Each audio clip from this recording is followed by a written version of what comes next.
जा कन्हैया जा, नहीं मैया देख लेगी, जोर की डांट लगावेगी। तो कन्हैया फिर हट जाते, दौड़ करके कुछ खेलने लग जाते। मैया यशोदा आती दे देती। तो एक बार एक गोपी आई, बोली मैया यशोदा मेरे घर में आज गोबर लीपने के लिए नहीं है, क्या मैं गौशाला से गोबर ले सकती हूँ? मैया यशोदा ने कहा जा दारी के तो को गोबर क्या पूछवे की चीज होवे, जा गौशाला में तो लाखन गैया बनी है, जा ले ले। ठीक है मैया। वो गोपी डलिया लेकर के गौशाला में जाती है। जैसे ही गोबर भरना प्रारंभ करती है कि कन्हैया भी हमारे पहुंच जाते हैं दौड़ करके। अब जैसे ही गोपी देखती है तो कन्हैया की सांवली सूरत को देख करके दिल दीवाना हो गया उसका। तो आज देखते देखते उस डलिये में ज्यादा गोबर भर लिया। गोपी उठाने का प्रयास कर रही लेकिन उठा नहीं पा रही। तो कन्हैया से कहती कन्हैया नेक सा सहारा कर दे। कन्हैया कहते क्या तुम मुझको नौकर समझ रखी है क्या? गोबर मैं ही दूं और मैं ही सर पे तेरी डलिया भी उठवाऊं? तूने मुझको नौकर समझ रखे हो क्या? तो गोपी कहती नहीं लाला मैं तुझको नौकर नहीं समझ रही हूं। तो फिर अरे तू इतने बड़े बाप का छोरा है, तो नौकर कैसे हो सकता है? अच्छा अच्छा ठीक है गोपी, भोली भोली बात मुझसे मत कर। अच्छा बता, मैं तेरी यदि डलिया तेरे सर पे उठाकर रखवा दूंगा तो मुझे तू क्या देगी? तो गोपी कहती कन्हैया तू ताजे ताजे माखन खाने का बड़ा ही शौकी है ना, तुझे मक्खन बड़ा प्यारा लगता है ना, तो मैं तुम्हें आज ताजा ताजा माखन खिलाऊंगी। अच्छा गोपी ठीक है, तो उठवाए देता हूं, लेकिन समझ लेना हिसाब बिल्कुल साफ सुथरा पक्का होना चाहिए। प्रेम से बोलो। गोपी कहती हाँ हाँ लाला इसके बारे में तू चिंता मत कर, हिसाब बिल्कुल क्लियर होगा। तो गोपी के सर पे कन्हैया डलिया उठवा देते हैं।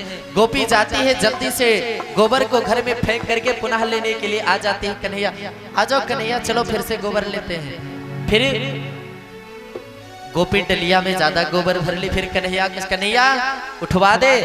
कन्हैया ने कहा एक बार उठवा दिया है, हिसाब पक्का पक्का होना चाहिए। गोपी कहती हाँ कन्हैया हिसाब बिल्कुल बराबर होगा, कोई भूल चूक नहीं होगी उसमें। कन्हैया ने कहा नहीं तो बेईमानी करेगी मुझसे। तो गोपी कहती देख कन्हैया जितनी बार मैं गोबर दिए तुम्हारे गौशाला से लेकर जाऊंगी ना तो मुझे उठवाएगा, उतनी बार मैं तुम्हारे गाल पे एक लिकारी खींच दूंगी। कन्हैया ने कहा हाँ हाँ गोपी सही बात महाराज पक्की हो गई। और गोपी तो कन्हैया का दर्शन करते जा रही है और जितनी बार ले जा रही डलिया कन्हैया के मुख में टीका करते जा रहे। कन्हैया का मुख अब कोई बचा ही नहीं जहां गोपी टीका कर दे।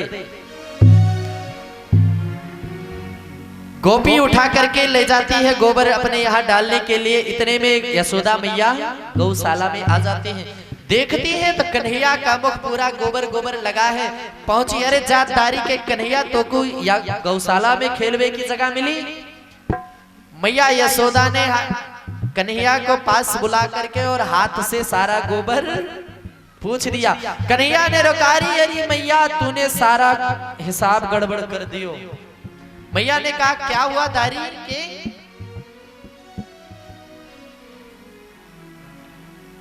क्या हुआ? कन्हैया कहते हैं कि मैया ये गोपी जितनी बार गोबर लेकर के गई है उतनी बार मेरे गाल पे चिन्हा खींची थी, सारा हिसाब गड़बड़ कर दियो। प्रेम से बोलो राधे। इस प्रकार से गोपियां मन में विचार करके गोविंद का दर्शन करने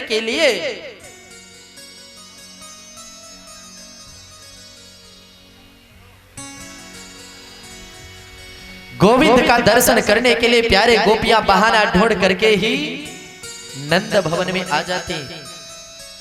बहाना तो रहता गोविंद का दर्शन करने का,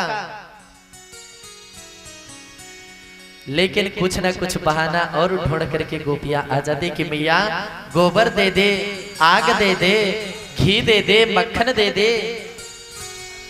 ऐसा ऐसा बहाना ढूंढ करके गोपियां आती गोविंद का दर्शन करने के लिए। तो आज सुबह का समय है, मैया यशोदा ने गोविंद का बड़ा सुंदर सा श्रृंगार किया है, माखन रोटी दिया है खाने के लिए गोविंद को। तो गोविंद आज नंद भवन के महल के सामने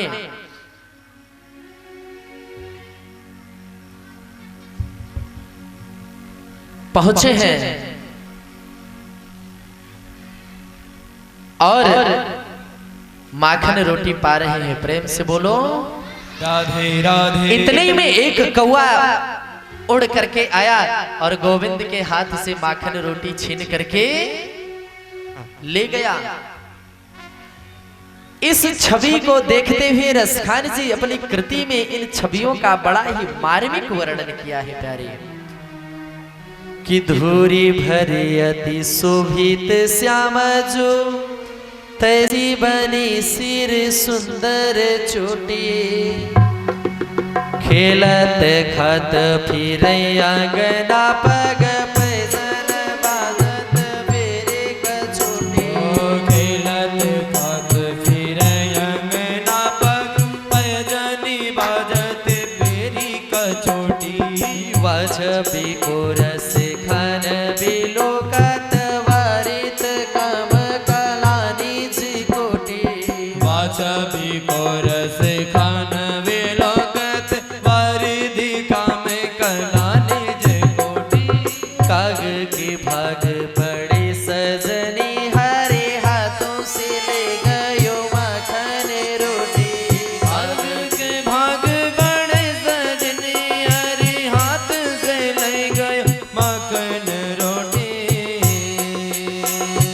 काग के भाग बड़े सजनी हरि हाथ से ले गयो माखन रोटी। हरि हाथ से ले गयो माखन रोटी। रसखान जी कहते हैं कि धूल भरे अति शोभित श्यामा जो तैसी बनी सिर सुंदर चोटी। धूल में धूसरित हमारे गोविंद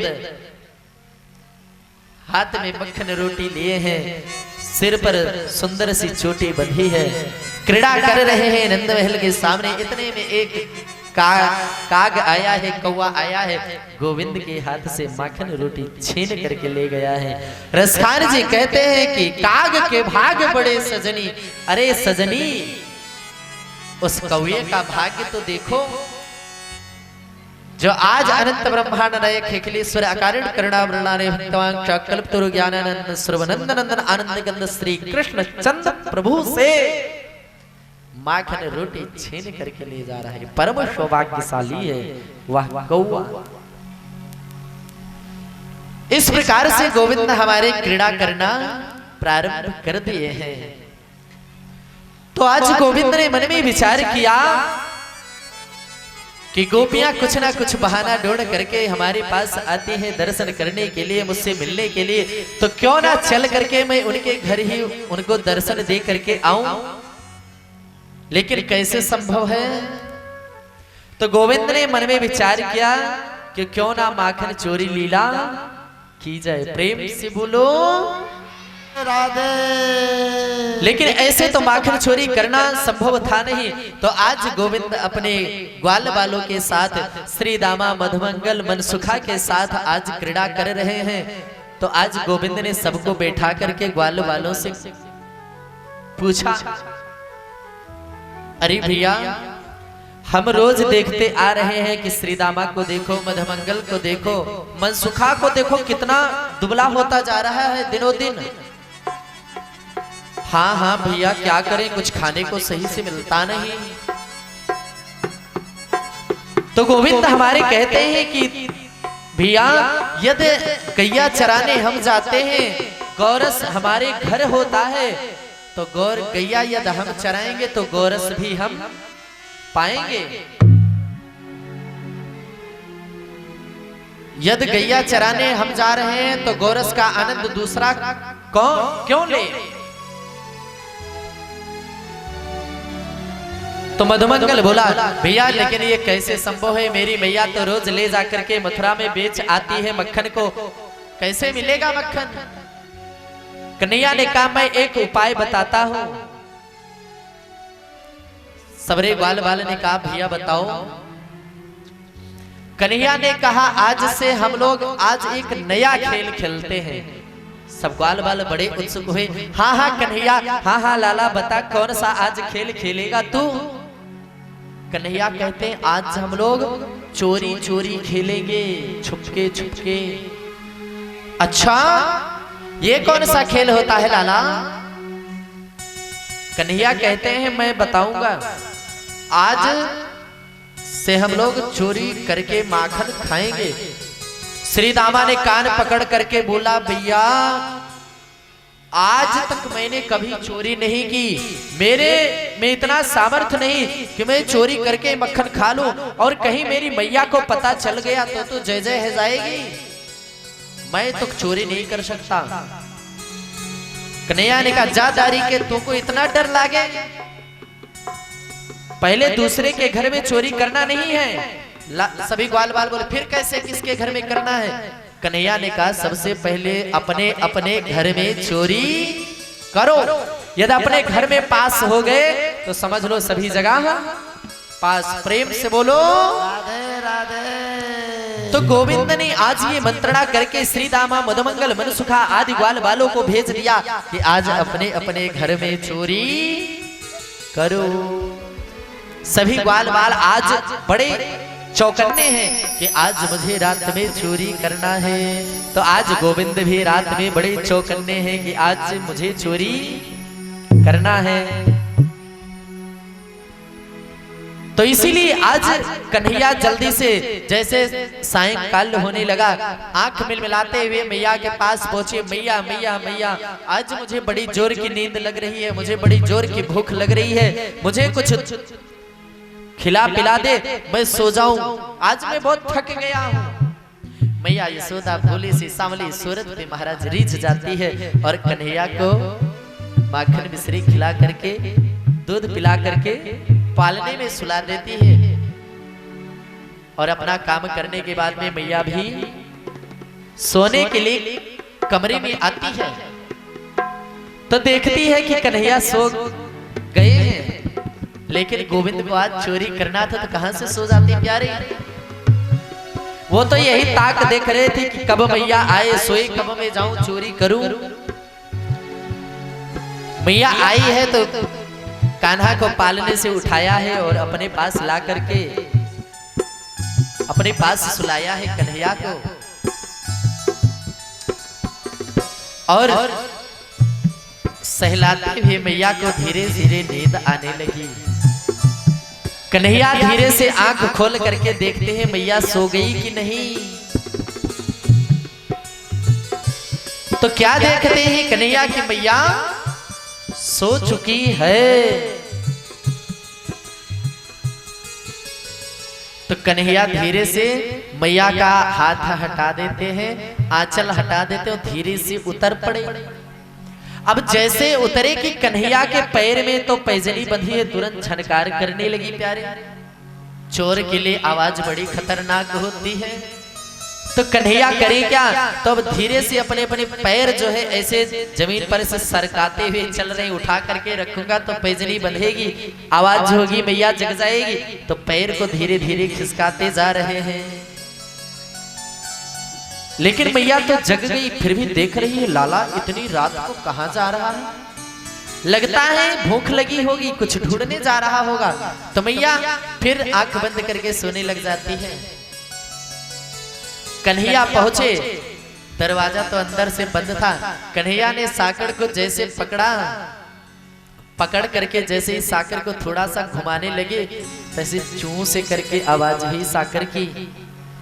जैसे कन्हैया ने ऐसे साकर को पकड़ा और जैसे ऐसे करके खोलने चले कन्हैया की आवाज हुई। जैसे ही आवाज हुई साकर की तैसे मैया ठीक से करवट लेटी थी, सीधे लेट गई। कन्हैया मुड़ करके देखते हैं कि मैया कहीं जग तो नहीं गई। मैया भी आंख बंद की है, सोने का नाटक करके कन्हैया को देख रही है। कन्हैया धीरे धीरे कर करके दरवाजा को खोल करके बाहर निकले हैं।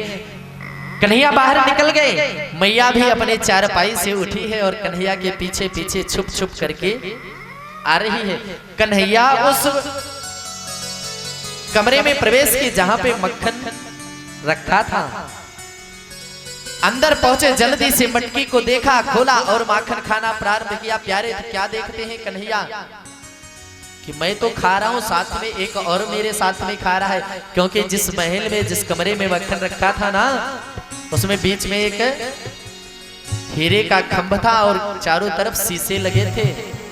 शीशे में कन्हैया की परछाई दिख रही है। तो कन्हैया धीरे धीरे खा रहे हैं, जल्दी जल्दी जल्दी जल्दी खा रहे हैं। तो क्या देखते हैं, सामने वाला भी खूब जल्दी जल्दी खा रहा है। कन्हैया कहते हैं ठीक है, चुप रहना, बताना नहीं मैया यशोदा से, हम दोनों खूब प्रेम से पा रहे हैं। जैसा जैसा अभिनय करते ठाकुर जी, वैसा वैसा उसमें से अभिनय दिखता। मैया धीरे धीरे कर करके पहुंची कमरे में, देखती है तो लाला खूब चकाचक मक्खन पा रहे हैं। प्रेम से बोलो, अरे जोर से बोलना पड़ेगा, और जोर से बोलना पड़ेगा, क्योंकि ठाकुर जी हमारे माखन चोरी करना प्रारंभ कर रहे हैं। ठाकुर जी मक्खन पाते जा रहे हैं। मैया झांक करके देख रही है। इतने में ठाकुर जी ने जैसे पीछे देखा, तब तक मैया कमरे में आ गई। जैसे ही मैया को कन्हैया ने देखा तो दौड़ करके जो हीरे का खंभ था ना, दोनों ऐसे पकड़ लिया। अरे अरे मैया, अरे मैया, देख मैंने चोर पकड़ रखे, या माखन की चोरी कर रहा था, मैंने दोनों हाथ से जकड़ रखे हुए, जल्दी पकड़, नहीं भग जाएगा। मैया कन्हैया के इस भूली सूरत पर, अदा पर बलिहार जाती है। प्यारे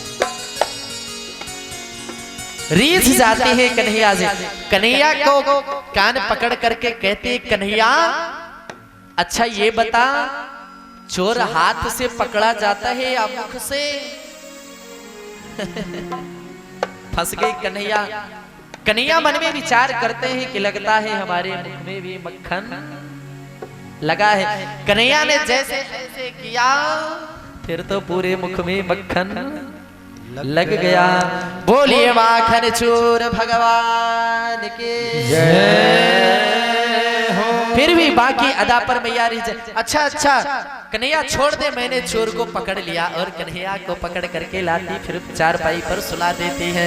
रात्रि जैसे तैसे व्यतीत हुई, महाराज सुबह का टाइम हुआ तो कन्हैया श्रृंगार करके मैया से माखन मिश्री खा करके खेले चल दिए।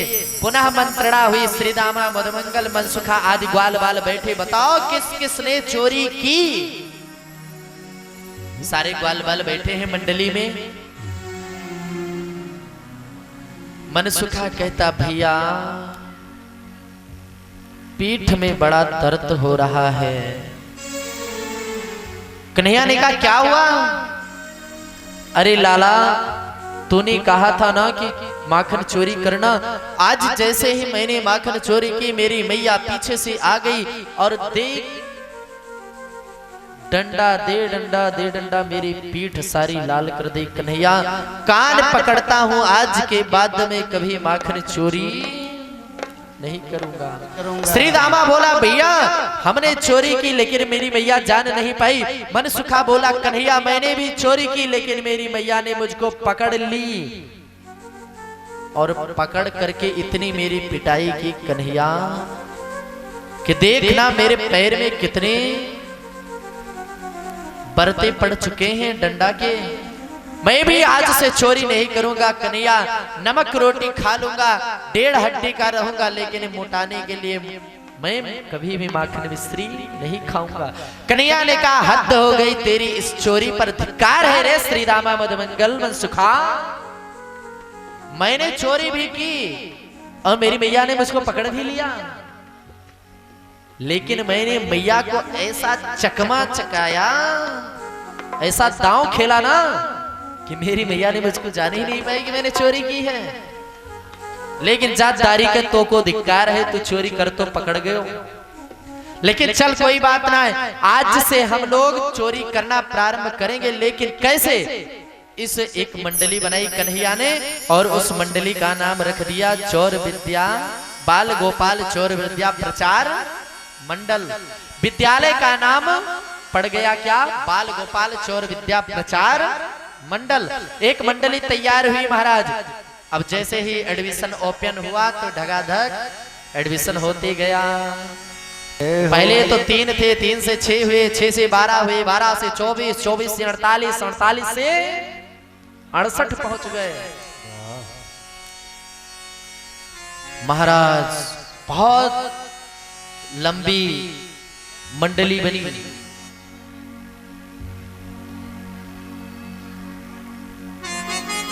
और कन्हैया ने माखन चोरी लीला करना प्रारंभ कर दिया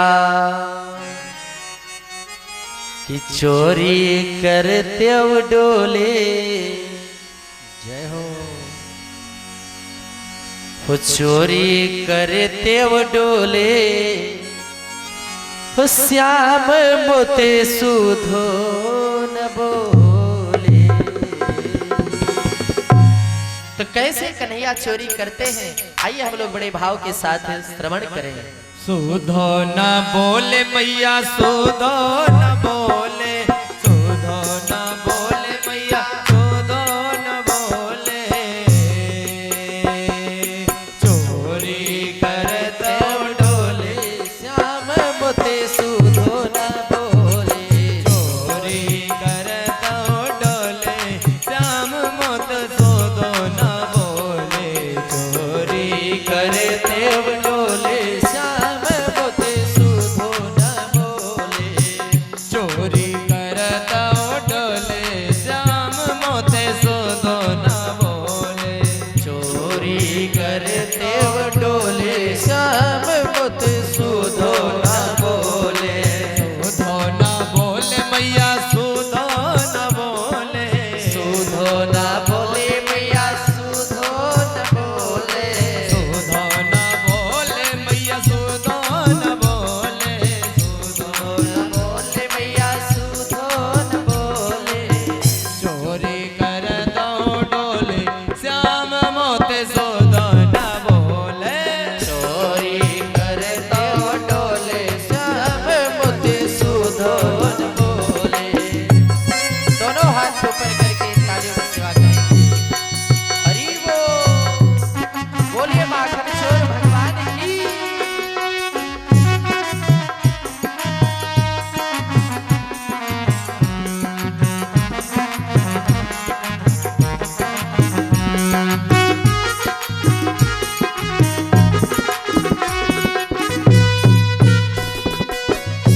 मटुकिया फोड़े, दही में रुखाए मटुकिया फोड़े, दही में रुखाए मटुकिया फोड़े,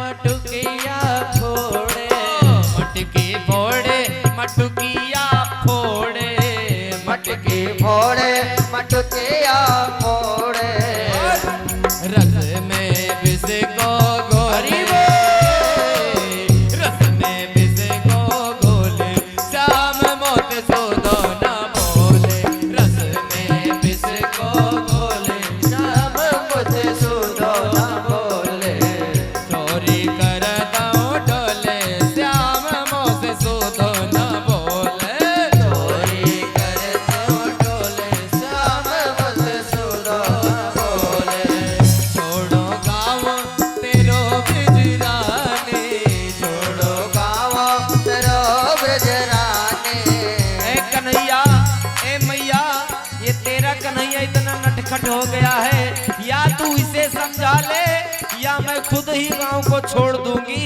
इसलिए ऐसा भाव लेकर के मैया यशोदा से कहती क्या है, छोड़ो गांव तेरो ब्रजराने, छोड़ो गाँव तेरो ब्रजराने, छोड़ो गांव तेरो बिजराने, छोड़ो गाँव तेरो ब्रजराने, तुम ते साचे बोले, तुम ते साची बोले, श्याम मोत सुधो न बोले, चोरी करता डोले, श्याम मोत सुधो न बोले, जब मैं पकड़ो या की बाजे, जब मैं पकड़ो या के गावे, जब मैं पकड़ो या की बाजे, जब मैं पकड़ो या के बाजे, हो भैया पकड़ झक झोरे,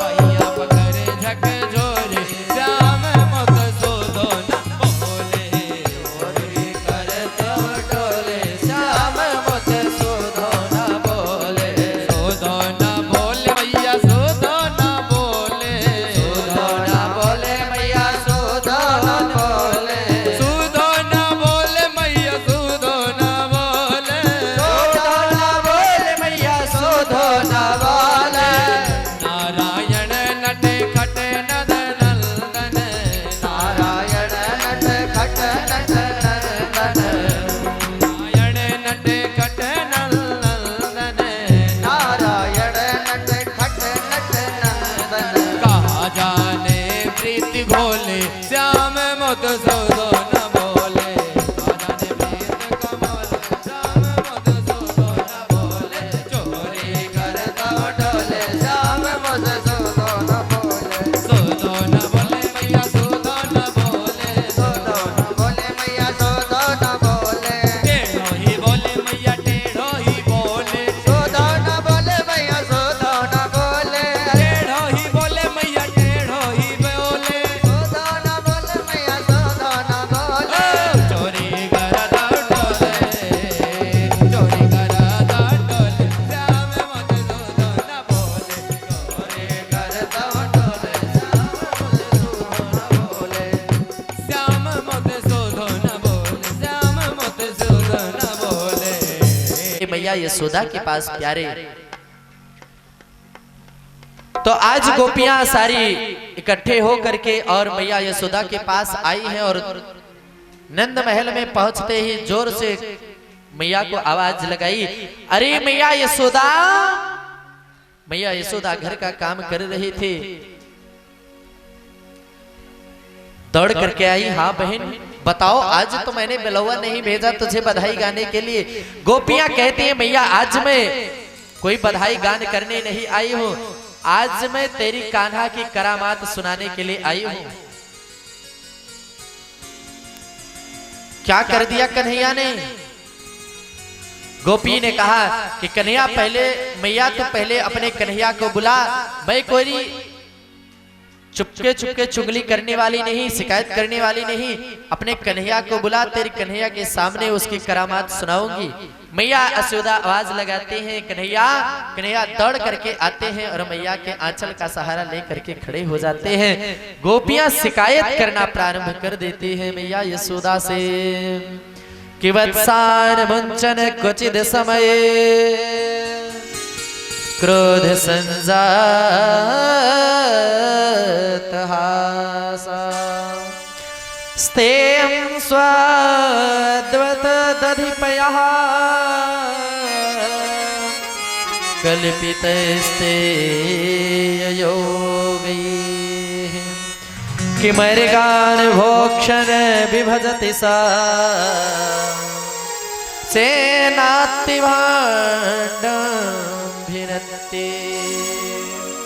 द्रव्यालाभे सगृह कुपितो याति पक्रोशतो का।